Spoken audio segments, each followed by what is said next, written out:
Graça e paz, amados irmãos, dando continuidade aos nossos estudos no Evangelho segundo Marcos, hoje eu quero falar sobre a primeira parte do capítulo 6, versículos 1 a 29. Mas antes eu quero fazer uma breve retrospectiva do que Marcos registra logo antes, no final do capítulo 4 e no capítulo 5. Vimos os discípulos no final do capítulo 4 numa tempestade, no barco, e eles acordam Jesus e clamam a Jesus, e Jesus acalma aquela tempestade. Depois eles chegam e Jesus liberta um homem que estava possuído por uma legião de demônios. Depois, na sequência, nós vemos o clamor de Jairo, um homem importante na sinagoga, e antes de Jesus chegar à casa dele para ressuscitar sua filha, ele encontra uma mulher que tinha um fluxo de sangue, uma hemorragia há 12 anos. E aí logo depois, ele chegando na casa de Jairo, ressuscita a filha de Jairo, que tinha 12 anos e havia morrido. Então ali nós vemos Jesus manifestando o seu poder sobre a natureza, cessando a tempestade, sobre os demônios, libertando aquele homem endemoniado, sobre as enfermidades, curando a mulher do fluxo de sangue, e sobre a própria morte, trazendo de volta à vida a filha de Jairo. E o que virá depois então, irmãos? O que você esperaria que Marcos nos relatasse após esses 4 episódios maravilhosos demonstrando o poder de Jesus sobre todas essas dimensões? E aí nesse estudo eu queria chamar a nossa atenção para algo acerca das nossas próprias expectativas em relação à nossa vida cristã e ao nosso ministério. Porque muitos hoje, infelizmente, entendem que a vida cristã é uma vida de constante conquistas e vitórias. Certo é que Deus nos concede coisas boas, Deus nos concede alegrias. A vida cristã não deve ser uma vida de altos e baixos, no sentido de um momento estarmos bem e firmes, em outros momentos estarmos frágeis em nossa fé.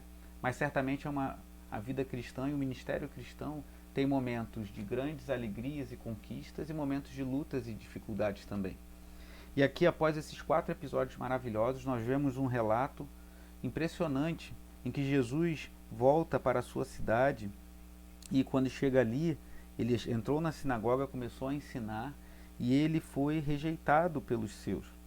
A Bíblia diz que Jesus não pôde fazer ali nenhum milagre, exceto impor as mãos sobre alguns doentes e curá-los. Marcos 6,5.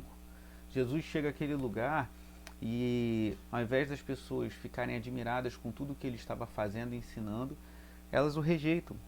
E Jesus fala no versículo 4 que só em sua própria terra, entre seus parentes e em sua própria casa é que um profeta não tem honra.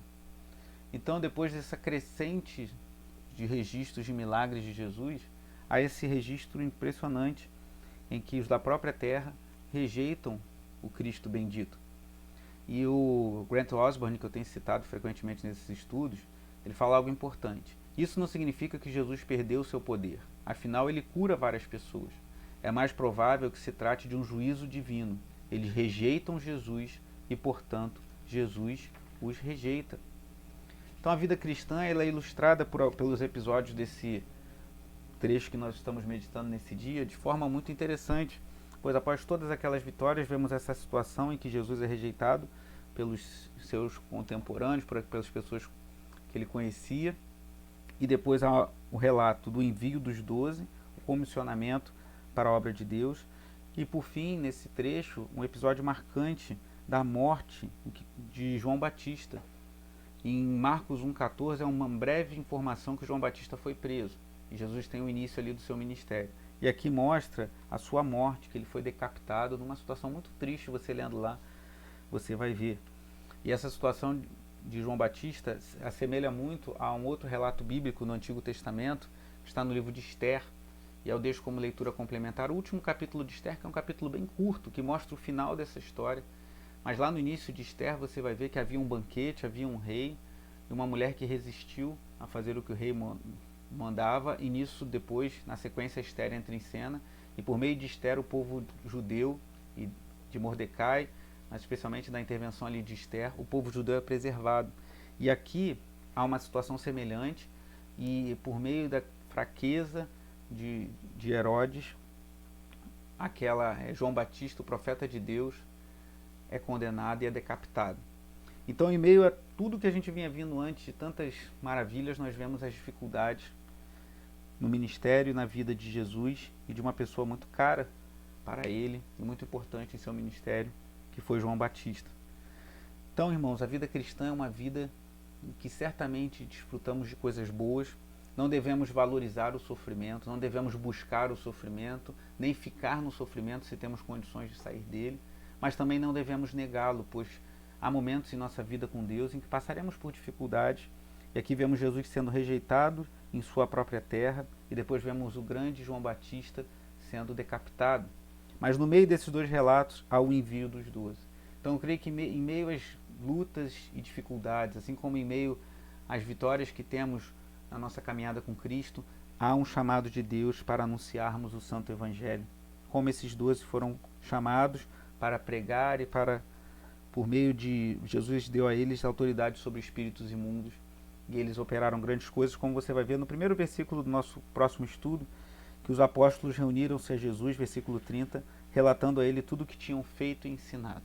E aí, para concluir, eu queria chamar a atenção de uma coisa que eu tenho falado frequentemente aqui também na nossa igreja, é da importância da gente conciliar as nossas obras, os nossos feitos, inclusive os sinais maravilhosos que Jesus operou e que eu creio que no poder do Espírito Santo ele permite que operemos hoje também, com o ensino, com a doutrina, com o conhecimento bíblico. Você vê que as primeiras perguntas que o povo faz quando Jesus está ali na sua terra, quando Jesus chega naquele lugar, as primeiras perguntas que eles fazem uma série de perguntas a Jesus ali. As primeiras perguntas que eles fazem são as seguintes: de onde lhe vêm essas coisas? Perguntavam eles. Que sabedoria é esta que lhe foi dada? E estes milagres que ele faz? Então você vê que eles perguntam pela sabedoria que Jesus tinha, pois ele falava de uma forma maravilhosa, mas também pelos milagres que ele fazia. Em Atos 1:1, Lucas registra que estava escrevendo o livro de Atos para mostrar tudo o que Jesus havia começado a fazer e ensinar. Então, como cristãos, devemos seguir o nosso Mestre Jesus e fazer coisas em nome de Deus, fazer boas obras e também ensinar o Santo Evangelho que chegou a nós. Eu deixo também como leitura complementar 1 de Pedro, capítulo 3, que no versículo 17 diz assim: é melhor sofrer por fazer o bem, se for da vontade de Deus, do que por fazer o mal. Então, se você está sofrendo e sendo fiel a Deus, persevere, pois Deus pode te livrar desse sofrimento, mas enquanto ele durar, que você seja fiel a Deus. E para a nossa oração, deixo o Salmo 13, em que o salmista começa lamentando, questionando a Deus por tudo que ele está sofrendo, e no final ele fala: eu, porém, confio em teu amor, o meu coração exulta em tua salvação. Quero cantar ao Senhor pelo bem que me tem feito. Que Deus te abençoe e te sustente em meio à tribulação e te dê alegria também em meio às conquistas e vitórias da vida, e que em todo o tempo sejamos fiéis ao nosso Senhor.